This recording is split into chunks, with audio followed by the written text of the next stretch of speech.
Buongiorno e benvenuti a questa nuova puntata di Sicilia 24 Focus che abbiamo voluto intitolare La scuola del futuro. Perché? Perché l'università sta vivendo davvero una crisi senza precedenti. Si prevede, pensate, una diminuzione degli studenti universitari fino al 30% entro il 2040 ed è una tendenza particolarmente preoccupante, soprattutto nel sud Italia dove le matricole sono già di meno, sono inferiori rispetto al resto del paese. Le cause, presto detto, sono da una parte il calo demografico, dall'altra la fuga dei cervelli, ragazzi che non soltanto vanno a cercare lavoro fuori ma soprattutto vanno a studiare nelle università del nord o all'estero, ritenute un trampolino di lancio più sicuro per un'occupazione nel futuro. Nonostante un'iniezione di fondi sia ordinari che da parte del PNRR, nel futuro alcuni atenei rischiano addirittura l'estinzione.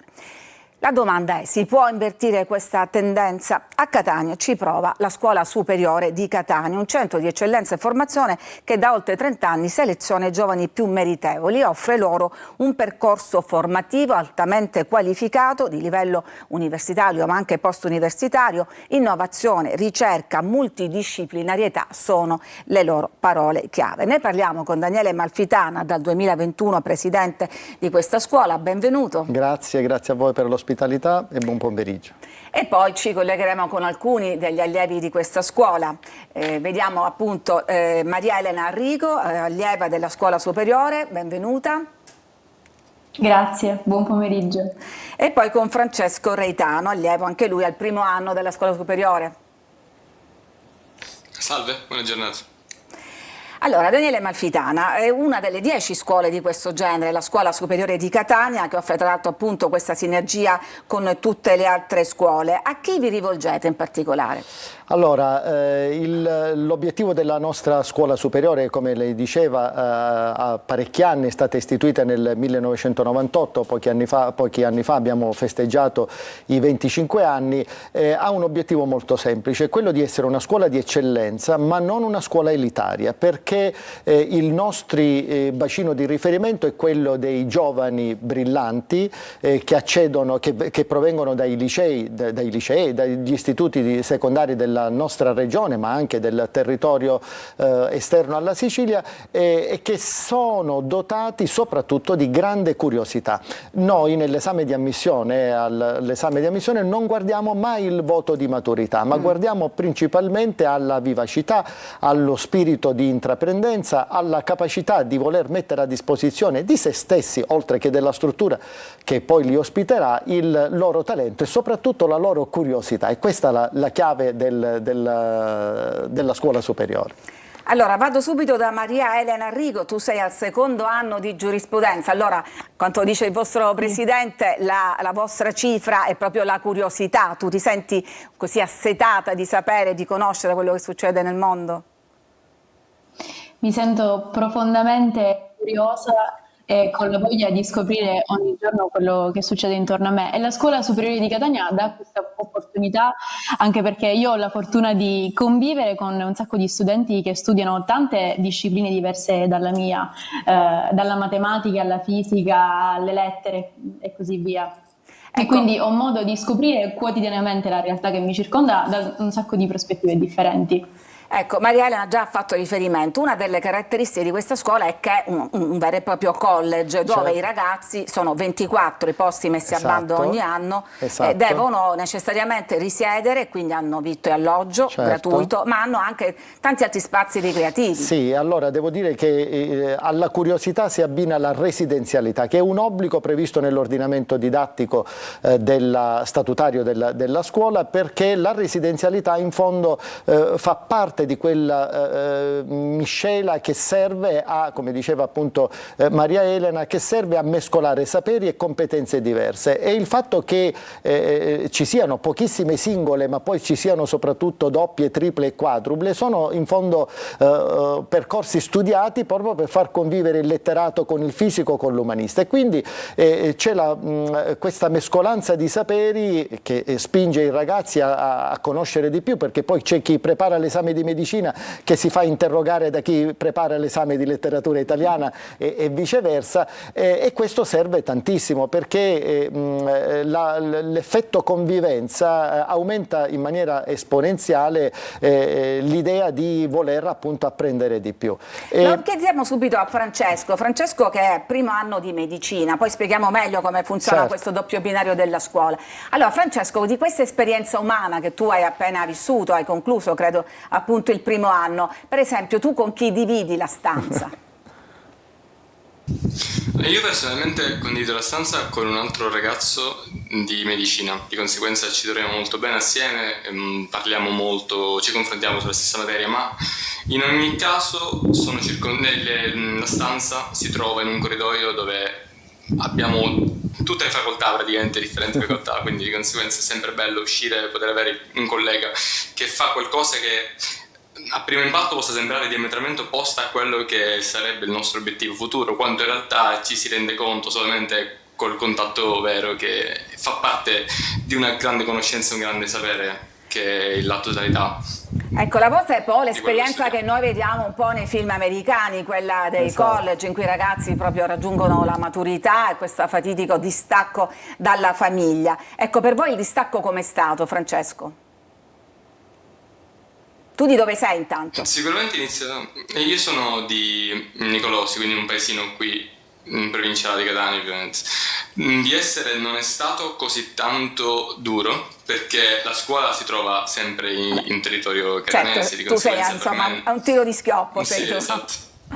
Quindi non è stato duro. Però in ogni caso posso parlare per quello che ho visto anche in altri colleghi. La scuola diventa una vera e propria famiglia, una casa, di conseguenza certamente l'impatto delle prime settimane è forte, ma subito ci si abitua. Sarà dura forse poi lasciarla. Esatto. Sarà dura poi lasciarla. Sì. Francesco, torno un attimo da te perché vedo che tu sei in un giardino, sei appunto nel parco della scuola, è vero? Sì, esatto, sono di fronte al campetto della scuola, vicino alla palestra. Vediamo, ce lo puoi fare un po' vedere, manovrare un pochino il tuo computer, vediamo, insomma c'è un bel po' di vegetazione. Quindi, sul fondo la palestra, il campo da tennis e l'intero giardino, dal lato c'è il corpo principale e poi la mensa, il grande corpo della mensa dove i ragazzi si ritrovano puntualmente alla prima colazione, a colazione e a cena, e quindi è un altro momento di condivisione. Ecco, Daniele Amalfitana, quali sono le caratteristiche? Ho detto è appunto la curiosità, naturalmente il merito, sono ragazzi brillanti, ma come si svolgono le selezioni? Allora, le selezioni sono apparentemente rigide, ma in realtà poi non lo sono, perché la commissione che è nominata dalla scuola, dal rettore dell'Ateneo, e che è formata sempre da docenti che provengono dall'esterno, cioè non dall'Università di Catania, proprio per evitare la famosa commissione esterna che tante polemiche sta suscitando. Una commissione esterna fatta di docenti che provengono appunto da altre realtà universitarie italiane e straniere. Le prove sono due, perché abbiamo due classi, la classe di scienze umane e sociali e la classe di scienze sperimentali. I ragazzi sostengono due prove, quest'anno il bando scadrà il 1° settembre, le prove sono 16, 17 e 19 settembre, sostengono due prove. Alla correzione degli iscritti vengono ammessi al colloquio orale che è finalizzato a capire anche il perché tu stai scegliendo la scuola superiore, perché devi sapere ovviamente che una volta superato e entrato appunto a Villa San Saverio avrai dei grandi vantaggi, ma hai dei doveri importanti. Sì, e poi volevo anche spiegare a chi ci segue, che magari non conosce bene questa realtà, in realtà i percorsi di studio sono paralleli a quelli dell'università, cioè le classi, i professori, i docenti sono quelli dell'Università di Catania, di cui voi fate parte a tutti gli effetti. Assolutamente. Voi offrite tutta una proposta integrativa. Assolutamente sì, il sistema è molto semplice da capire. L'allievo della scuola superiore è un allievo ordinario dell'Università di Catania, cioè ogni mattina i ragazzi a frotte escono e vanno, chi ha medicina, chi ha giurisprudenza, chi ha economia. Rientrando però nel pomeriggio, per noi noi prepariamo un programma didattico ulteriore, di ulteriori integrazioni con corsi interdisciplinari, con corsi laboratoriali, con corsi che vengono spesso progettati, anzi il più delle volte vengono progettati su input degli stessi allievi d'intesa con i tutor che li seguono, perché ciascun allievo, una volta fatto ingresso a Villa San Saverio e iniziato il proprio percorso di studi, sulla base delle inclinazioni che comincia a intravedere nel proprio percorso, sceglie un tutor che lo seguirà e che lo affiancherà per l'intero percorso di studi e sarà quello che gli dirà nel corso del triennio oppure del quinquennio, gli dirà: ma guarda, ti consiglio di andare a seguire questo corso a Parigi, abbiamo l'accordo con l'École Normale, ti consiglio questo corso in Germania, e quindi la scuola incentiva tutto ciò. Maria Elena, voi in pratica fate un doppio lavoro, no? È impegnativo? Assolutamente. Impegnativo, ma è una situazione che dà molta soddisfazione. Infatti la scuola superiore è un mix tra opportunità e sfide. Sicuramente non mancano mai gli stimoli. Mi trovo spesso tutte le giornate impegnate, la mattina all'università, il pomeriggio a scuola. Ma questo non mi fa demoralizzare, al contrario mi invoglia a fare sempre di più, a fermarmi mai, a scoprire tante opportunità diverse ogni giorno. Ecco, volevo chiederti appunto come si svolge proprio la tua giornata tipo. Allora, io sono una studentessa di giurisprudenza, noi facciamo metà della nostra settimana, mi sveglio la mattina, vado a mensa, condivido anche la colazione. Molto spesso si dice che a colazione uno non abbia molta voglia di socializzare, invece la scuola ti impone da un lato, ma ti aiuta anche in questo senso a stare sempre insieme agli altri. Vado all'università, frequento le mie lezioni, torno, mangio a mensa o talvolta prendo il pranzo a sacco, considerando che la mensa ci dà anche questa opportunità. Il pomeriggio studio inevitabilmente, sia per eventuali corsi a scuola ma anche e soprattutto per l'università. La cena mi ritrovo nuovamente a mensa con gli altri ragazzi e con gli altri allievi della scuola, e poi molto spesso ci ritroviamo insieme in cortile, facciamo una partita di pallavolo in campetto, condividiamo molto, e questo è molto, l'aspetto, diciamo, piacevole, però come accennava anche il Presidente Malfitana, avete anche dei doveri, no? Dei precisi limiti che dovete rispettare. Assolutamente. Per esempio Oneri una e media, onori. una media anche Sì. di votazione, no? Qual è questa media? Noi dobbiamo mantenere una media del 27 e in ogni caso non possiamo accettare voti inferiori al 24 e dobbiamo concludere tutte le materie annualmente del nostro corso di laurea, oltre che ovviamente quelle relative al nostro percorso a scuola.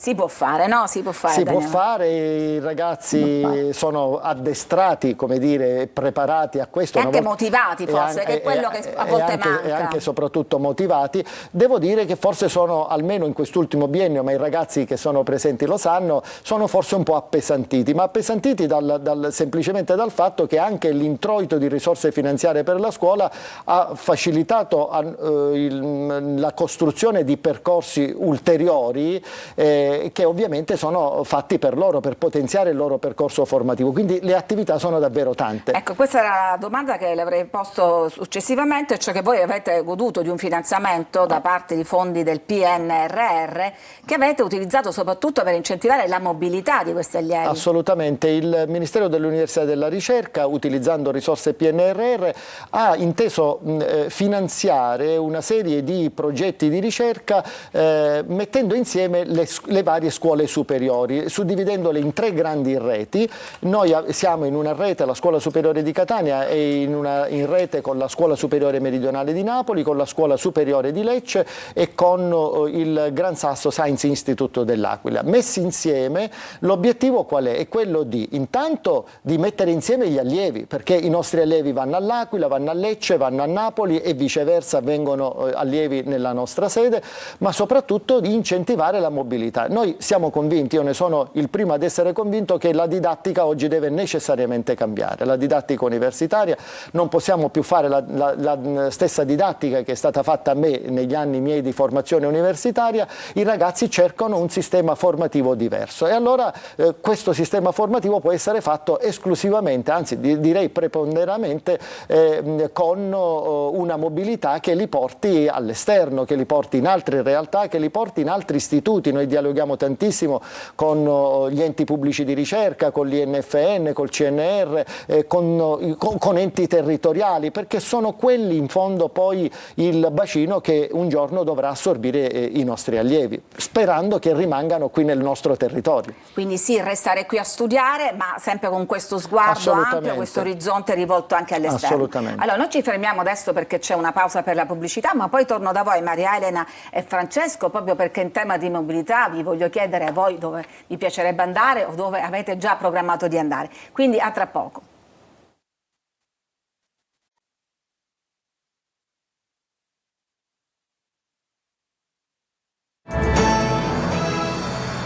Ed eccoci di nuovo in studio per parlare della Scuola Superiore di Catania, una realtà di formazione di eccellenza. Allora andiamo di nuovo da Francesco e Maria Elena. Francesco, parlavamo di mobilità e di progetti anche che vi porteranno all'estero, perché è vero che è giusto stare anche qui al sud a studiare, ma facendo anche esperienze fuori. Quindi tu pensi già a un progetto di andare all'estero o comunque in un'altra università? Ho sempre voluto far parte di un'equipe di ricerca internazionale, possibilmente in Nord Europa. Di conseguenza penso che i progetti che andrò a coordinare con la scuola saranno in quella direzione lì. Ed è un grande privilegio, perché comunque, come veniva anche accennato prima, il grande problema dell'Università del Sud non è la qualità, ma è il fatto che sia carente nei rapporti internazionali. E la scuola è un grande vantaggio se si vuole effettivamente raggiungere un dominio che è diverso da quello puramente territoriale, rimanendo sempre a contatto col territorio però. Maria Elena, tu invece con la tua studi di giurisprudenza dove pensi o hai programmato di andare? Allora, io forse ho una visione atipica, credo molto nel mio territorio, nella territorialità, nell'ambiente che mi circonda. Credo nello stesso momento però che la formazione di una persona possa essere notevolmente incrementata se questa ha dei rapporti con l'estero. Ora, diciamo, l'esperienza più recente che avrò l'opportunità di fare sarà in Bosnia. Infatti un'altra delle scuole superiori, quella di Macerata, ha organizzato questo viaggio e io avrò l'opportunità di parteciparvi. Spero però nel mio futuro di poter intraprendere anche un'esperienza quale ad esempio quella dello scambio con l'École di Parigi o anche dell'Erasmus, però a lungo andare e nel lungo periodo mi piacerebbe rimanere qui nella mia Catania e dare il contributo che anche la scuola superiore mi sta aiutando ad acquisire nella mia terra. E quindi, Presidente, ancora questi investimenti su questi giovani talenti possono anche ritornare. Assolutamente. Voi ci tenete a rimarcare che non è una scuola di elite, non è una scuola di privilegiati, è aperta a tutti. Assolutamente, la scuola è lo strumento, come dire, di punta dell'Ateneo catanese, per le ragioni che ci siamo appunto detti, ma in questi anni abbiamo portato avanti, me come Presidente, ma con l'intera governance della scuola, un rapporto sempre più stretto anche con l'intero sistema dipartimentale dei 17 dipartimenti di Ateneo, perché crediamo che gli allievi sono allievi dell'Ateneo, dialogano con i dipartimenti e con tutti i colleghi che operano nei dipartimenti, e quindi abbiamo costruito anche all'interno di quel progetto cui lei faceva cenno poc'anzi tutta una serie di iniziative di carattere dipartimentale, ma iniziative di grande prestigio, che servono a mettere insieme i nostri allievi con gli allievi ordinari dell'Università di Catania, proprio perché questo mutuo scambio avvenga dapprima qui e poi portato appunto all'esterno. Tanto una notizia di proprio pochi minuti fa che riguarda appunto l'Università di Catania, che ha guadagnato terreno nella classifica annuale elaborata dal Censis sugli Atenei italiani e che ha risalito, ha conquistato qualche posizione passando dalla 18ª alla 13ª posizione nella sezione dedicata ai grandi Atenei statali, un punteggio complessivo di 80,7 in crescita rispetto al 76,7 dello scorso anno, dovuto in gran parte parte al risultato del parametro comunicazione e servizi digitali. Siamo negli ultimi minuti. Presidente Amalfitana, tra i tanti progetti che voi mettete in cantiere ce n'è uno che mi ha incuriosito particolarmente ed è questa scuola di alta formazione per i futuri e la sostenibilità. Mi ha colpito questo utilizzo del termine futuro al plurale, perché il futuro non è soltanto uno, forse sono più di uno, sono tanti. Brava, benissimo, la faccio ridere perché quando abbiamo rilasciato tutto molti ci dicevano avete sbagliato, forse dovevate utilizzare futuro anziché futuri al plurale. No, invece è stata una scelta voluta perché noi andiamo proprio in tempi recentissimi. L'articolo 9 della Costituzione è recentemente emendato nel 2022, parla di future generazioni. L'Organizzazione delle Nazioni Unite nel 2024 ha pubblicato il patto per le future generazioni. Noi parliamo di un futuro che però non è il futuro di cui si parla tanto spesso con retorica, quello che accadrà fra 10-20 anni. Il futuro lo stiamo già vivendo adesso, con tutte le emergenze e le criticità di carattere politico, economico e sociale. Allora questa scuola di futuri e sostenibilità che abbiamo messo insieme, promosso e organizzato con ASVIS, che è l'Agenzia per lo Sviluppo Sostenibile in Italia, un ente del terzo settore, nasce proprio dalla volontà di mettere a disposizione di tutti i discenti che si iscriveranno a questa scuola, principalmente allievi delle scuole superiori, ma lo stiamo aprendo anche a dei professionisti esterni, di mettere sul tavolo tutti i problemi e provarli a risolvere attraverso anche una serie di visite esterne. I ragazzi avranno l'opportunità di andare per quei giorni all'Istituto Italiano di Tecnologia di Genova, dove vengono veramente sviscerati alcuni dei problemi importanti del nostro paese, ma parlo di intelligenza artificiale, di robotica, di emergenza climatica, tutti temi che devono necessariamente essere conosciuti oggi ed affrontati oggi, proprio per quella in vista di un futuro che è domani mattina. Che domani e che voi proprio ragazzi troverete ad affrontare e a vivere in prima persona. E allora proprio in chiusura vi voglio chiedere come guardate voi il futuro, Maria Elena e Francesco, vi fa paura, siete invece ottimisti, come lo vedete? Francesco. Io guardo il futuro con un occhio più che altro ottimista, perché penso che stia cambiando il modo in cui la mia generazione e le generazioni successive alle mie la percepiscono. Infatti se prima eravamo reduci da un mondo in continuo degrado con la crisi climatica che avanza, adesso invece riusciamo a vedere quello spiraglio in fondo al tunnel, quella luce che ci dà un po' di grinta. C'è un po' di vento che sta disturbando l'audio, naturalmente sei all'aperto nel giardino del parco di Villa San Saverio. Maria Elena, a te adesso, la tua visione. Sì, ho paura, sarebbe ipocrita negare che c'è sempre la paura nei confronti del futuro, anche se fossimo certi che tutto vada bene, l'ignoto è sempre davanti l'angolo. Dietro l'angolo, però credo nello stesso momento nella costanza, nell'impegno e nella capacità. Io non ho un obiettivo già predeterminato, ancora ho tanto tempo davanti e credo che nel corso del tempo io possa scoprirmi e possa riscoprire di volta in volta quello che è più adatto a me e quello che spero possa meglio funzionare per il mondo del futuro, che è in continua evoluzione. Presidente Amalfitana, lei come lo vede il futuro? Il mio futuro è fatto di scelte, di decisioni, di strategie che dobbiamo prendere proprio per queste generazioni di ragazzi che sono diverse dalla mia generazione, e quindi noi abbiamo un compito abbastanza gravoso, una bella responsabilità che vivo quotidianamente, i ragazzi lo sanno, con loro nelle scelte che nascono spesso da input che noi abbiamo dagli stessi ragazzi. Io lo dico sempre, ragazzi, noi non vogliamo imporre nulla, diteci quali sono le vostre esigenze e noi sulla base delle vostre esigenze costruiamo il percorso più adatto a voi, perché quella è l'esigenza. L'esigenza non deve essere la mia ma la loro, però io forse con un po' di esperienza devo provare ad accompagnarli, in un certo senso. Questo è l'obiettivo della scuola. Non ci resta che augurare in bocca al lupo a Maria Elena, a Francesco e a tutti gli altri allievi della Scuola Superiore di Catania, a quelli che supereranno anche il prossimo bando e che vi andranno a fare compagnia. Grazie a Daniele Amalfitana, Presidente della Scuola Superiore di Catania, grazie a Francesco e Maria Elena e grazie naturalmente a tutti voi che ci seguite da casa.